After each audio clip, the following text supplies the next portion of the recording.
let us bring on our special guest, an international best-selling book on suicide prevention, and has created a online suicide prevention training program. Great guy. Let's bring on Michael Vanderplas. How's it going, Kenny? Doing And well. I just need to start out by saying your assistant has the best name ever on the planet. I'm looking at you, little Michael. Yep. See the way he said that? Yeah, I know. He's a great assistant. He's a great man. He's on to great things. Well, if he's like that, then. Oh, he's showing Dad how to do some stuff. There you go. As our kids should. So, yeah.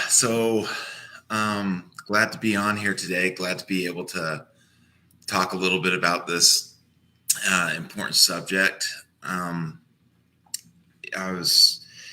If you want to ask questions, or if anybody wants to ask questions in the side, then that would be great. If anybody wants to make some comments. I've put a lot of time and effort into this book. I have over 17 years experience as a nurse. Most of that's in ICU, but some of it's in psych. I also have been teaching and learning about suicide prevention ever since I was 16. So I don't want to say quite how many years that is, but it's a little bit more than 3 decades of my life. So when I was 16 years old, I was part of a high school group that was specifically set on suicide prevention, recovery, and how to deal with the passing death of someone. And I was also involved in drug and alcohol prevention and recovery. Ever since I was 16 years old, I was in a group set aside by my high school of a few students to do that, where we received training from the school county's psychologists. So I've been receiving these trainings ever since I was very young.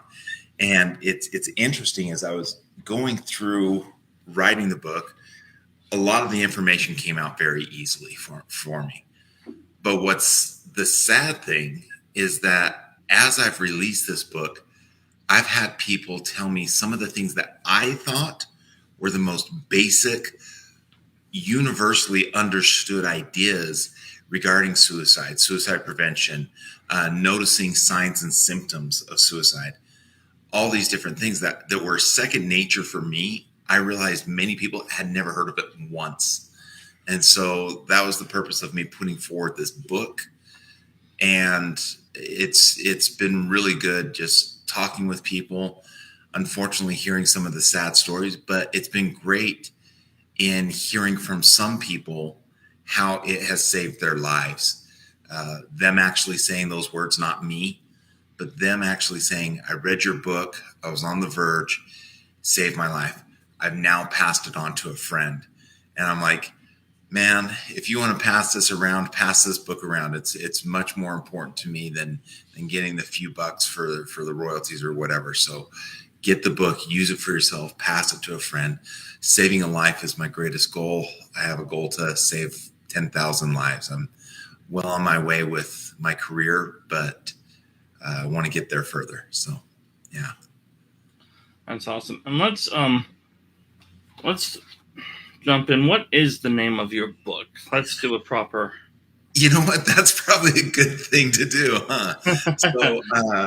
So I'm going to show you guys the cover. Stay Strong there we go. Stay Strong is the name of the book. Overcome Suicidal Thoughts and Get the Life You Always Wanted. Written by me, Mike Vanderplas. If you purchase it in the link that I will leave in the comment section at the end, you can get a signed copy from me. If that's not a thing that's important for you, you can purchase it on Amazon as well.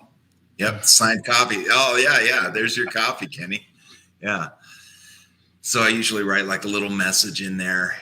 So you can do that through the link that we'll leave at the end. And if that's something that is of no interest to you and you just want a copy of the book, just to read it, it's available on Amazon as well. And so, that's the book. It was released a few months ago. I'm actually editing a few things in it so that I can finish the translation into Portuguese and Spanish, and so that I can do the audiobook. Those should all be done by the end of this month, by the end of July. So That's awesome. Good. That's very cool. And there's a lot of fabulous content in there. Some of the things that I wouldn't have never connected, they make sense that they're connected, but I just wouldn't have connected them until I read your book. Uh-huh. I've been doing a lot of study with Bob Proctor. Oh, great guy. And the stick person. Try to make sure I get that in the camera here. This is my own, just 3D printed. Thanks to my son's 3D printer here. Woohoo. 3D printed stick person.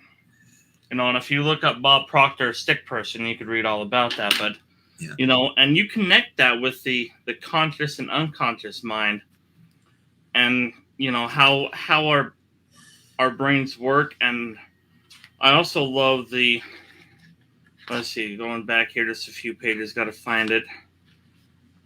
Make sure Plato's cave story. Oh yeah.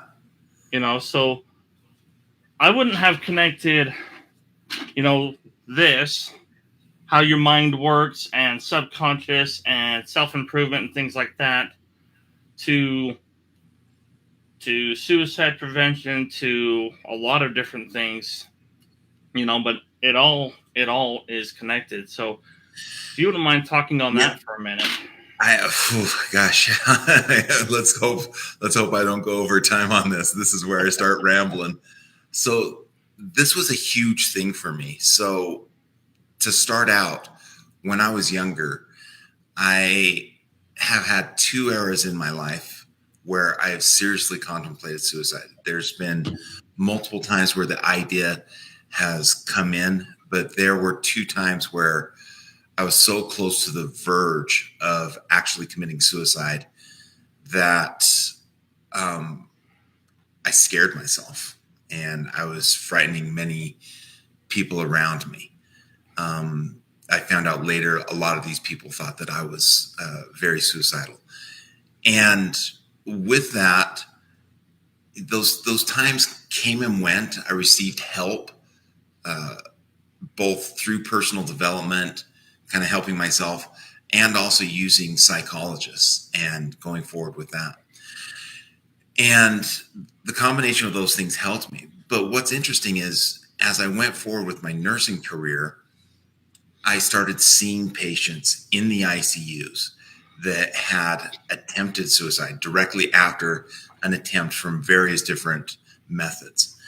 And I kept on reading psychology books. I read a lot of psychology books, a lot of stuff by Carl Jung, some Freud, Carl Rogers, Alan Adler, Eric Neumann. And that's kind of where it started coming around. I have a very strong spiritual and belief in a higher power or higher powers, whatever it is for whoever's watching this. But I have a very strong belief in that. Yet with all this study of science that I did to get through nursing school and then get my bachelor's and then get advanced certificates in nursing, I have a strong tie to the understanding of how the body works, how the mind works, and evolutionary psychology.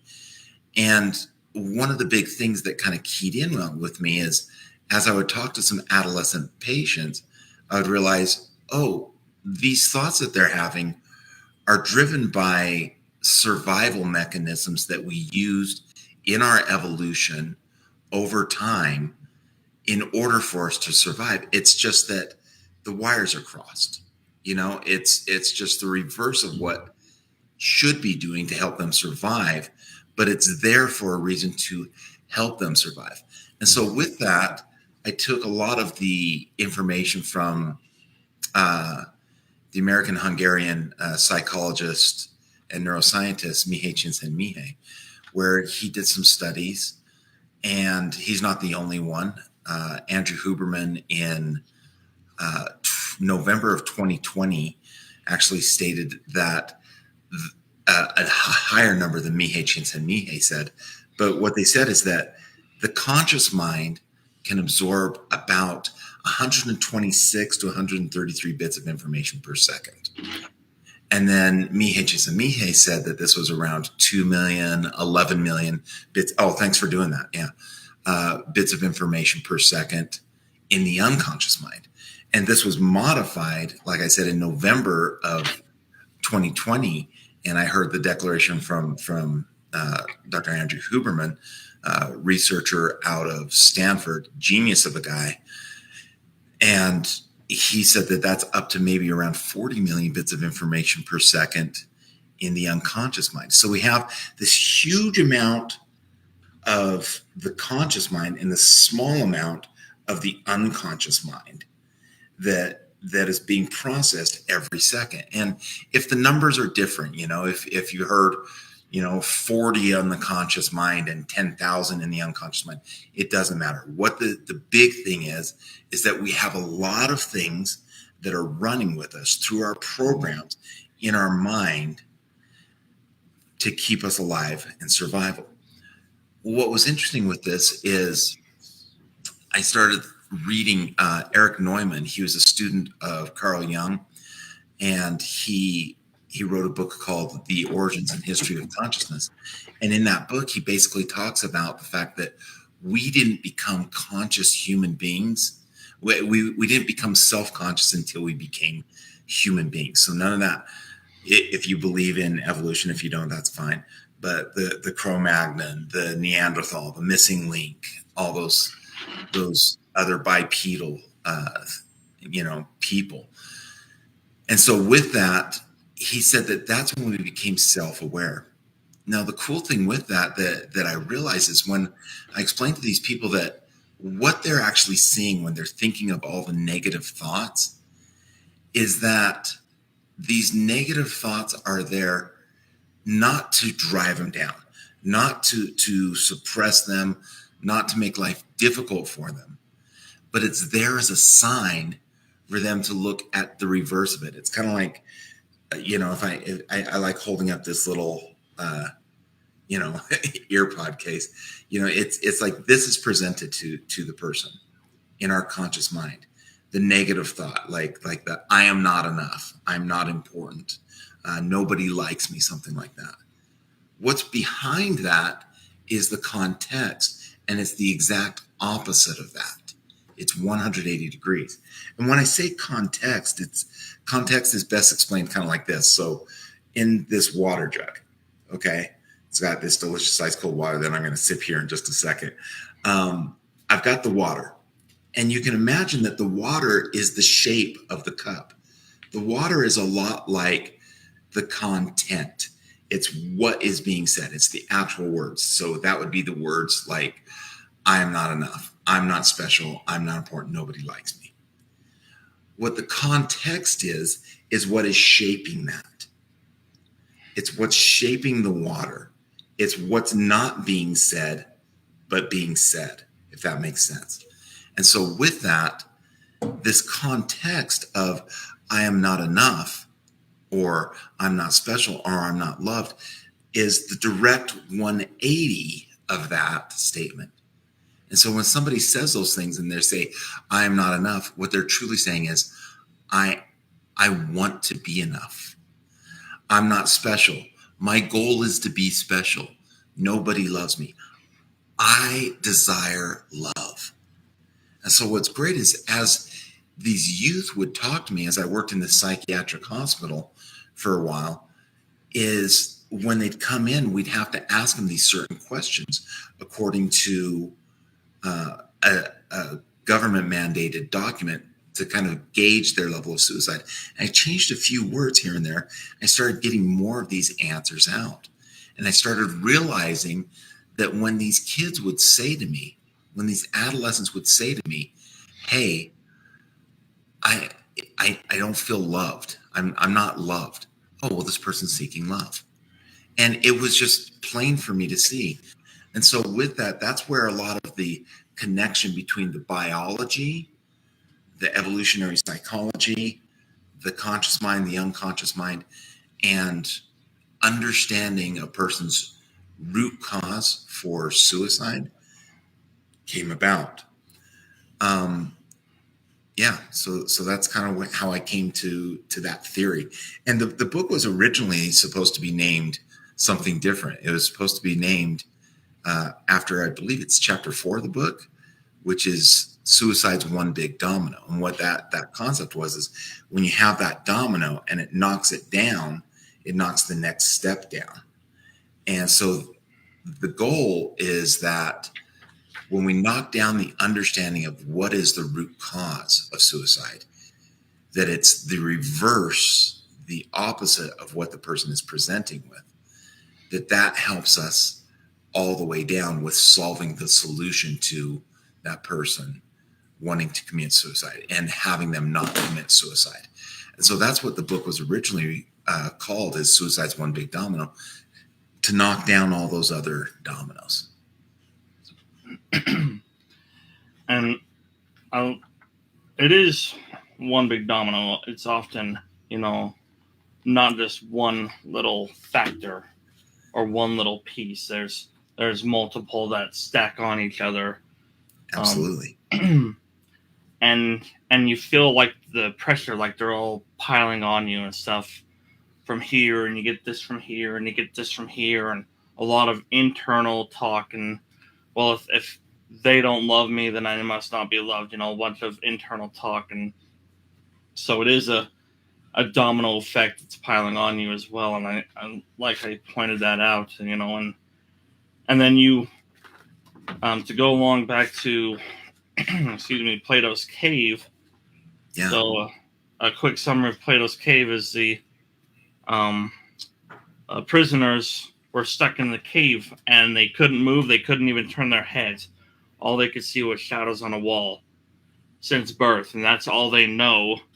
But one person is able to get out, and he sees the outside world, and he tries to bring that back to him. But because that's all they know, that's all they can believe.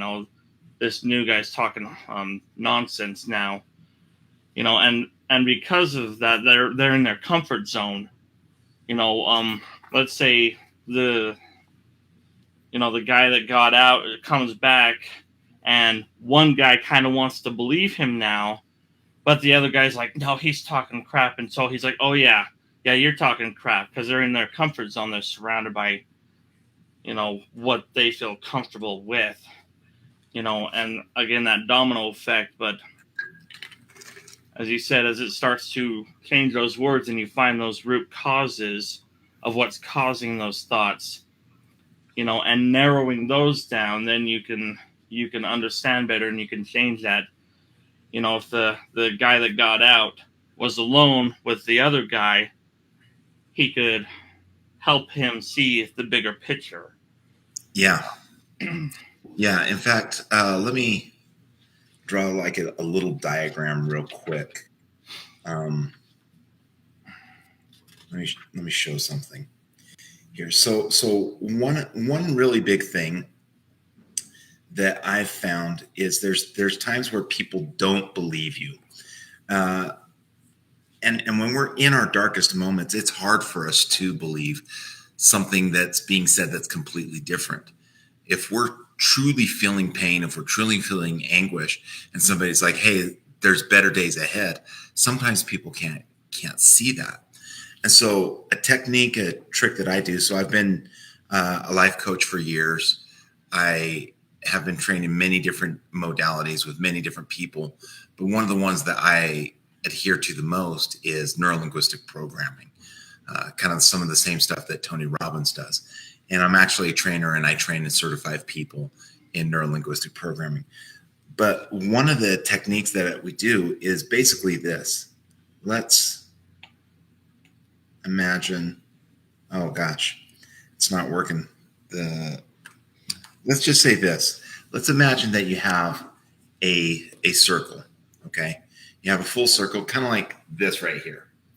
And that full circle that doesn't have pictures of my family is basically the whole concept of who you are. And in there, that's the truth. That circle represents the truth. And there's a barrier that people can't get into. People are not allowed to get into that barrier of what the truth is. All you need to do is you just need to do a little sliver. You just need to do a little crack in there of what is their reality to a different reality. It doesn't need to be a 100% conversion to your belief that their life is going to be okay, that their life is going to be prosperous, that they're going to have the things that they want in life. So it's more like, oops, okay, got it going now. So we have this big circle here, okay? And it's not a great circle, but we have the circle. All you're looking to do is just one teeny little wedge. You're just looking to do one teeny little wedge in what they believe to be truth, a crack in their armor, in order to get them to change their mindset. You just need one little sliver. So it's kind of like this. If somebody says, nobody loves me, then get specific with that. And this is a really quick explanation of something that I spend half a day training on in some of my trainings. But it's basically like this. If the person says, nobody loves me, you ask questions to specify with that, question them. Be like, nobody? No, no one. Has anyone ever loved you? No, no one's ever loved you. So what is your example of love? Oh, love is somebody who would, pay attention to me and spend time with me or anything like that. Oh, okay, cool. So spending time with you and paying attention to you would be a form of love. Yeah. So that's definitely a form of love for you then, right? Yeah.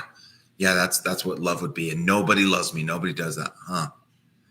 Am I spending time with you right now? Well, yeah, but that's not love. Really?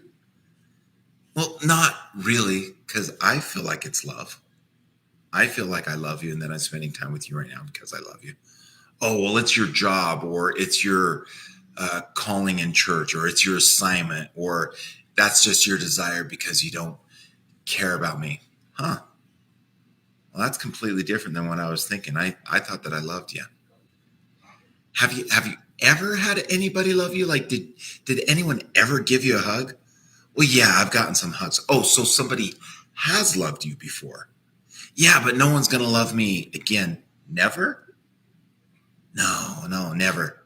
Not ever once in a million years could one person in the entire universe love you. Is there the possibility? Well, I guess there's the possibility.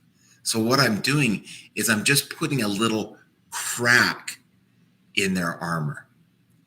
We're planting the seed. It might not be that we solve the problem with one conversation.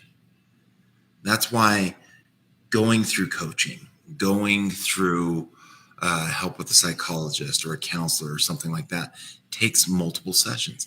You can do a lot in one session. In fact, for years, the only way I did coaching was breakthrough sessions. I would be like, okay, we're sitting down for 2 days, 5 to 6 hours each day, and we're breaking through your stuff. And it's an amazing technique. Yet the Stephen Covey group have found that you have over a 300% increase on that return on investment when you have some follow-up as well. And so sometimes we're not getting it all with just that one little conversation, with that one little crack. Sometimes that's just starting it.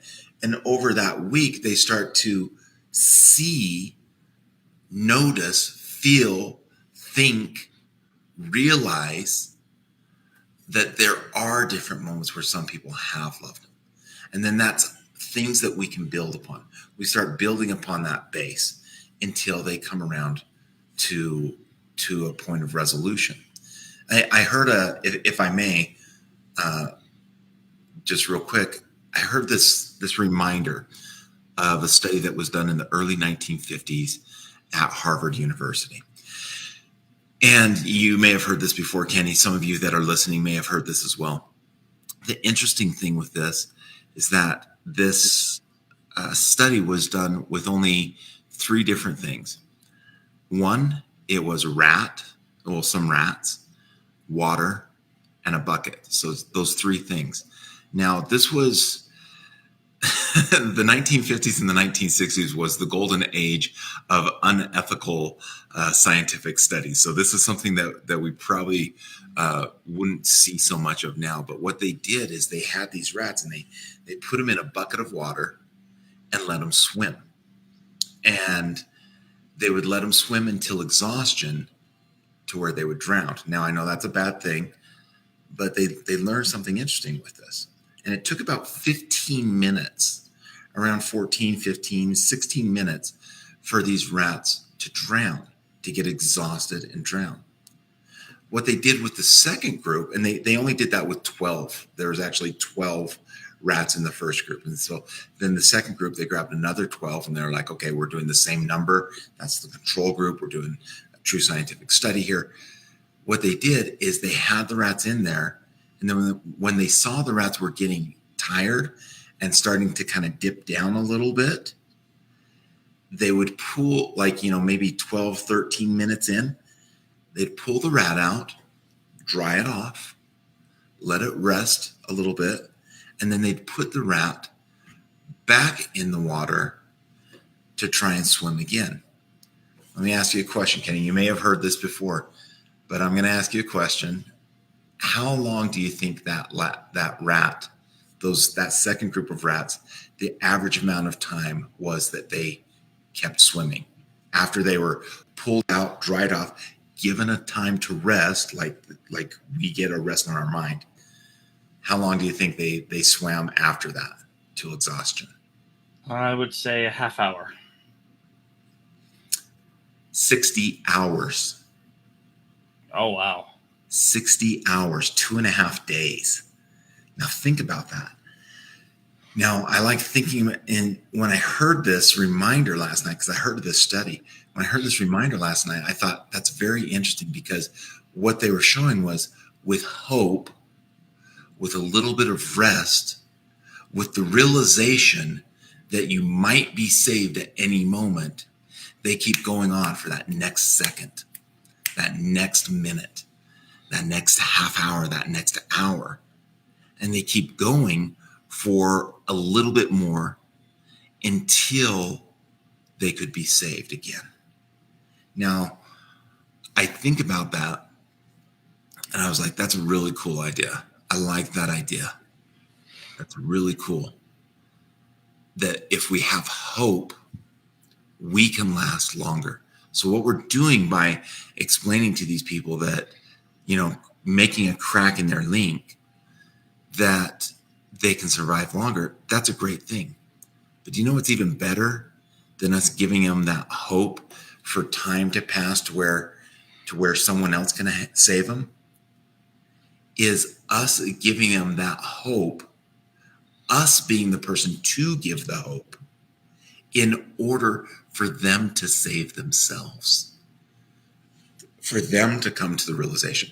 Because if I try to convince Kenny of something, if I try to convince you that this wall behind me is black, that's me. That's me saying, hey, this wall behind me is black. It's black. It's black. It's black. It's black. I'll never convince you in a million years. But if you convinced yourself that it was black, that's something you would understand and believe in yourself for the rest of your entire life. When we have things told to us, it's less important than us figuring it out ourselves. What I like doing with a lot of the coaching that I do is helping the person to come to their answer, not to give them an answer, asking the right questions. So that's what I was kind of doing with some of these students, some of these patients. And it wouldn't always happen like this, but there'd be times where I'd have coworkers and like, hey, this kid is just having a real rough time. Go do your magic, Mike. Just go talk with him. I'll take care of the others. You go talk with this person one-on-one. And we'd go walking up and down the hall, or we'd sit on the ground in the hall, or we'd go to the intake room and, sit with the door open for a little bit and just kind of talk, the two of us, until we would ask the right questions for them to realize that thinking was just their unconscious mind running a program for them to notice that there was a problem that they could resolve. And so that's part of the way that I would do that crack to try and help that prisoner in Plato's cave to see what they hadn't seen before. Absolutely. And I really like how you brought up the importance of, the follow-up, whether that's through you or them, because sometimes, especially we're in those moments, whatever that is, we want to go patch up those little cracks. Like, oh no, we can't have that. Oh no, that's not real. That's a bunch of hogwash. We can't let that in. And so we want to patch up those cracks. Excuse me. You're good.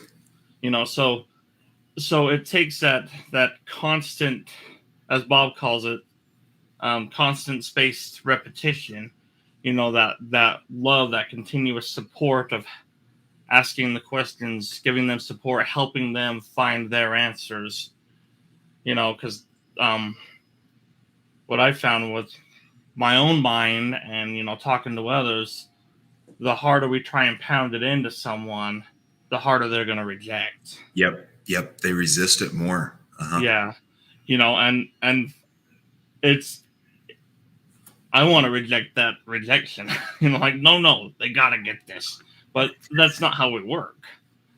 But if you're constantly, showing them the love and the support, if you're constantly helping them to find their own answers, because their answer is going to be different than this person's answer, then, and the timing may be different. They may need the same answer, just not yet, or whatever. Exactly. So, some people come to the realization of what is their answer really quickly. I think a lot of them are based in something very similar, which is a desire for love, acceptance, meaning, along those things. Kind of like the purpose, possibilities, that we've got going on here, and the passions of their life.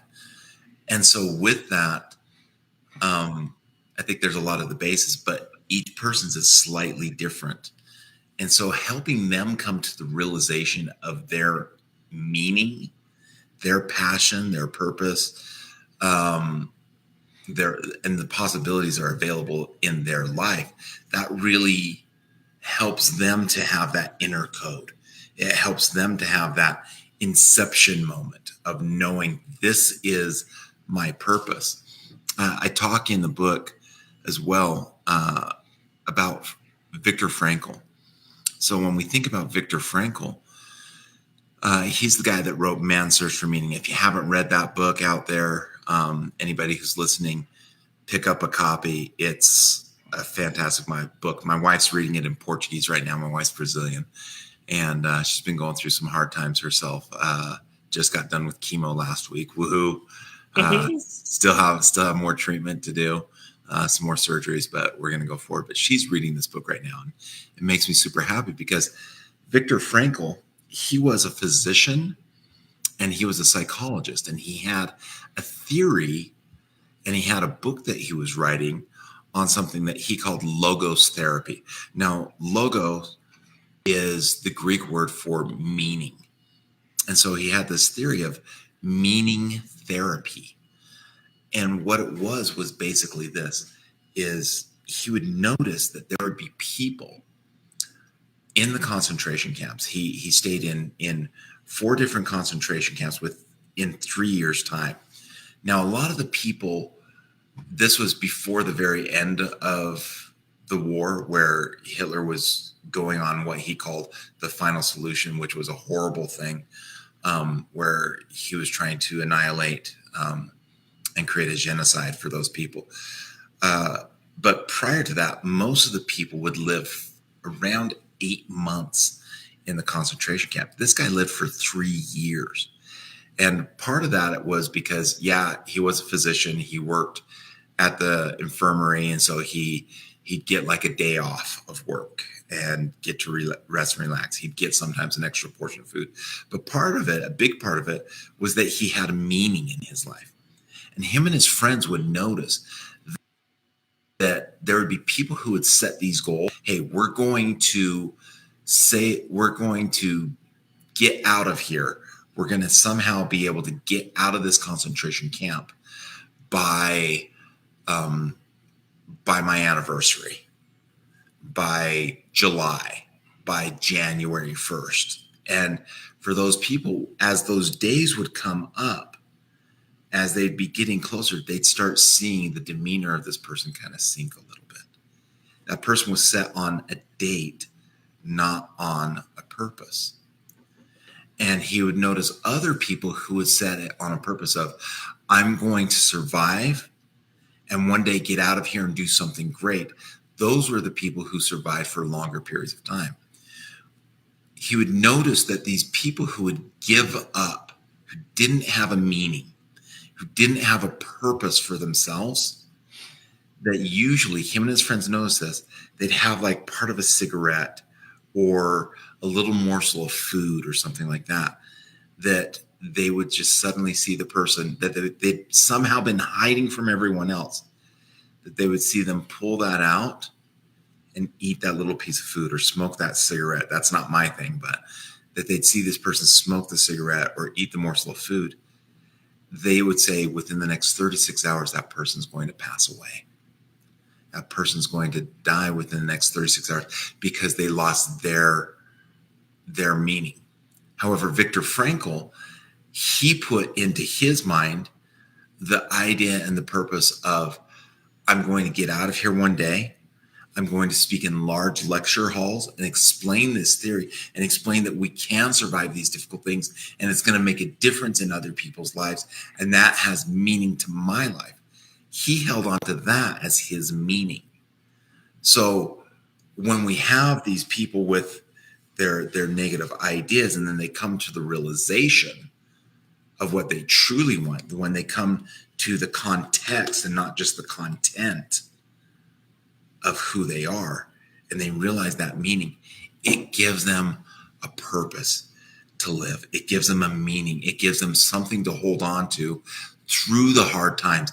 It's them having been pulled out of that water for a short period of time, dried off, put back in, and become more resilient, where they don't just tread water for the next 60 hours. They find a way to climb out of that freaking bucket.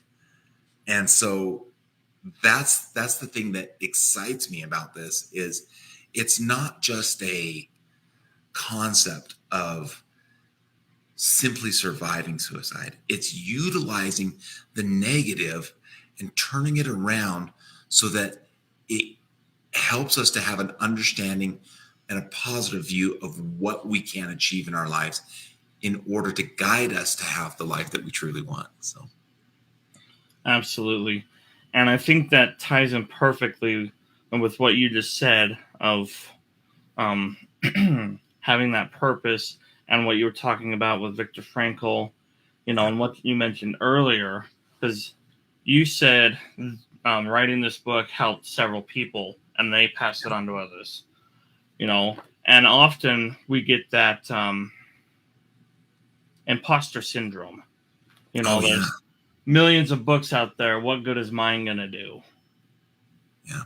So, I would guess that you would have had similar thoughts writing this book, but write the message. It's going to help someone. If you need to share a message, which we all do. So write the book, do what you need. Start your podcast. Your message is going to find the right ears, even if it's your own. Yeah, absolutely. Absolutely. Yeah. So I love how you put that out there, and what a powerful impact, because a lot of times, and I'm speaking, from my own experience too, when I'm working on writing my book, I'm getting more out of it than maybe anyone else that reads it. Oh, absolutely. And um, two questions. One, what are you writing your book about? Well, the book I'm writing it's based on why wait? Why wait till a certain date to start whatever? Why wait to write the book? Why wait to do that vacation? Why wait to whatever? With society, we've been ingrained that you can travel when you're retired, or I'll do that when I have the money, or I'll do that when this happens, or who knows what. But why wait? Just figure it out and start now. Start pursuing that now. Start working on that goal now. Start getting that mentorship now. Start exercising now. Whatever. That's awesome. And let me ask you another question. The second question is, what does that make you feel when you sit down and you write a few pages and you get some of that done? How does that make you feel inside? Well, while I'm writing, I'm working on keeping those thoughts of imposter syndrome out. Like, who am I to write this? But at the same time, like, this makes me feel good. It makes me, kind of like when you get that off your chest, sort of thing. Where like you feel relieved, you feel excited, you feel empowered in a way. Like, you feel accomplished too. It's like, yes, I got that done. Exactly. And see, that's one of the things that I knew you would say in some way of, I feel good when I got it done. I feel great. I feel accomplished, something like that. That's one of the greatest things about when we do achieve the smallest of goals. Because when we achieve the smallest of goals, it makes us feel proud of who we are. It makes us feel proud of something we've done, and it pulls us forward to the next step of what we're doing. An interesting story, just real quick, is years and years ago. This was about 10 years ago, maybe 9 years ago, closer to 9 years ago. I was in a suicidal mindset. I was in a very negative, very depressed mindset. I had 3 horrible things happen for me within a 1 month period. I was going out to this event out in the middle of the Nevada desert, where a lot of people just go to have fun. And on our ride out there, this guy that was right next to me, we were sleeping under the same blanket because it was late at night and the car had broken down, and we're sleeping under the same blanket, turned away from each other and stuff like this. And we had 3 other guys with us. This guy just died, like right next to me. I woke up in the morning, rolled over, and shook him to wake him up, and he had passed. And as a nurse, that really shook me, because my meaning in life as a nurse is to help people, is to save lives. And so I really just kind of went a little bit crazy with that, and that really knocked me down. We continued on to the event after, the police and everybody had taken care of everything. The guy's brother had told us he wanted us to go on and celebrate his brother, so we did that. But when I got back, the first shift that I was at the hospital I was at, when I got back, was just about 9 days after that previous thing. That person, I received a call down to the emergency room. I was the supervisor of the entire hospital, and I received this call, and they said, "Hey, we've got a patient that's coming in from the streets on an ambulance. They're under cardiac arrest. We need to see what we can do." Cool. We did everything perfect. The guy came in, we got him on the table, we did chest compressions, we did everything. I don't want to explain everything that we had to do, because some of it is gross for some people, but we had to do everything. And he didn't look like himself, like many people don't when the spirit's not there, when they've given up the ghost. And so I didn't really realize, but after I walked out of the room, within a few seconds of me walking out of the room, this other nurse, Cheryl, who I'd worked with for years, she comes running out, just like screaming my name. She's like, Mike, Mike, Mike. And I was like, what? What's going on? Is the guy back? Do we need to try again?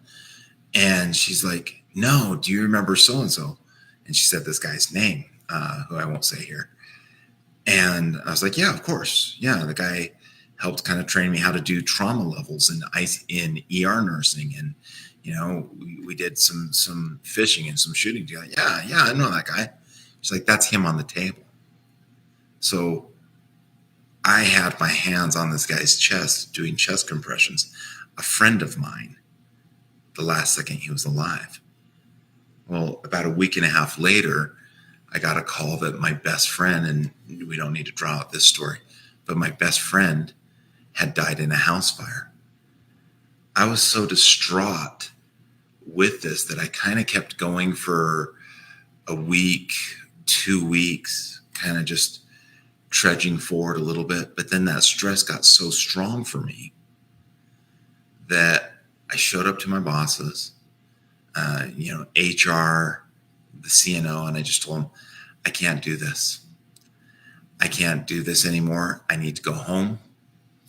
I don't know when or if I'll come back, but I need to go. And I went home and I went up to my bedroom and I laid in my bed, and my daughter and wife would bring me some food and water and drink sometimes. And I'd get up and I'd go to the bathroom, and then I'd go straight back to bed.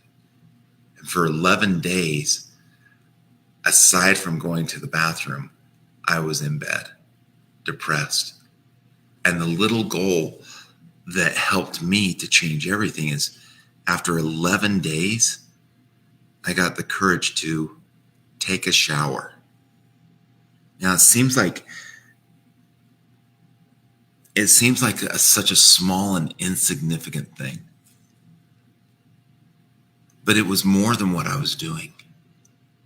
It was something that was setting me back on the track. And from that goal, it led me to getting up and going downstairs and getting my own food. And within a few days, my daughter had a birthday party of a friend downtown at the Gateway Center. And back then, there was 2 different homeless shelters on the opposite side of the road that was nearby there. I kind of drove by there as I was going home. And I thought to my wife, I got home, I had my Jeep, and I told my wife, I was like, get in the Jeep with me. I need you to do something with me. Because I didn't feel like I had the strength on my own. Now, I hope you guys are getting these lessons here that I'm saying, kind of took a step on my own, and then I asked for assistance to change something that I saw that needed to be changed. And so I got my wife, and she's like, what are we doing? I was like, don't ask, just please don't ask. Just come with me. I stopped by Little Caesars, and I bought 10 of the $5 pizzas, and I drove down to that homeless shelter, opened up the back of my Jeep, started handing them out. They were gone in 30 seconds, maybe less. Like literally, the people just ran up and they're like, I want one. I was like, that's all I've got. I got in my Jeep and I drove away. I didn't ask for a thank you, didn't look for reward or anything. But that's the next lesson is, after I was able to stand a little bit, like this much, like minuscule amount on my own, I gave some service to someone else. I reached outside of myself to help someone else. So I want this to be a lesson for anybody who's here who may have suicidal thoughts. If it's too hard for you to help yourself, help someone else. And just notice, pay attention to how that makes you feel. Now, if you've been giving a lot in your life to someone and they haven't been returning it, that's a different situation. That might be the reason why you feel unloved. But when you give some assistance to someone else, when you step outside of yourself and you lose yourself in the service of your neighbors, of those around you, you find who you are. And I relearned that purpose for me, that my purpose was to help other people. And so do a little goal, get some success for yourself, find help. It could be through a psychologist. It could be through a coach. It could be through a friend, a church leader, a teacher, something like that. Parents are great people, loved ones, great people, family. Gosh, who loves you more than family? Even when you sometimes want to kill each other, but find somebody to help you and then help someone else. And that really helps to drive people forward to get outside of those negative thoughts and to be on the strong path to healing. Absolutely. Finding that little crack, as you said it. And I want to add to that,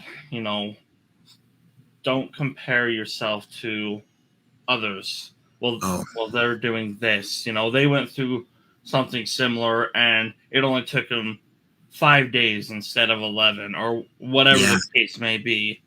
Just do what you need to do. I'm doing better today than I did yesterday. I can't go do this big thing for my neighbor, but I can send him a text and say, "Hi, how you doing?"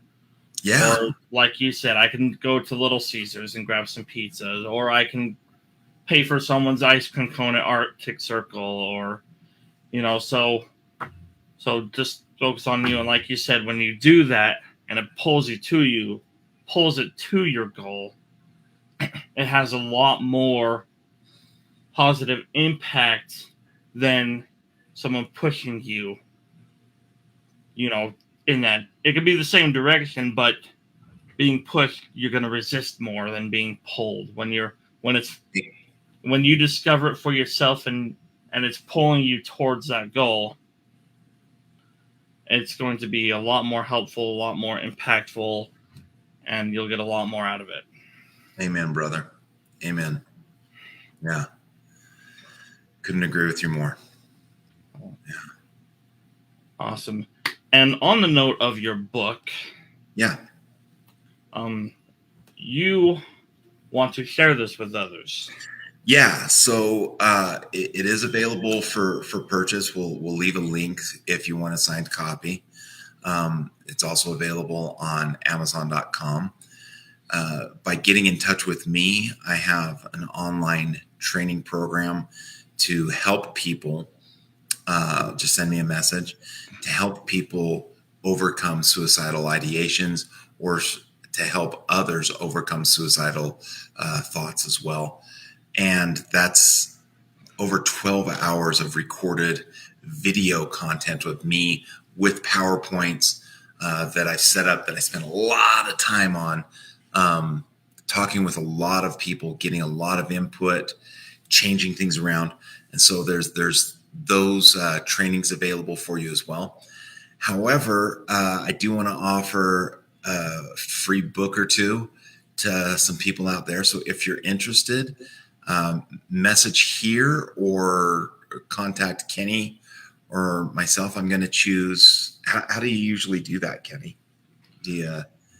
I do it at random.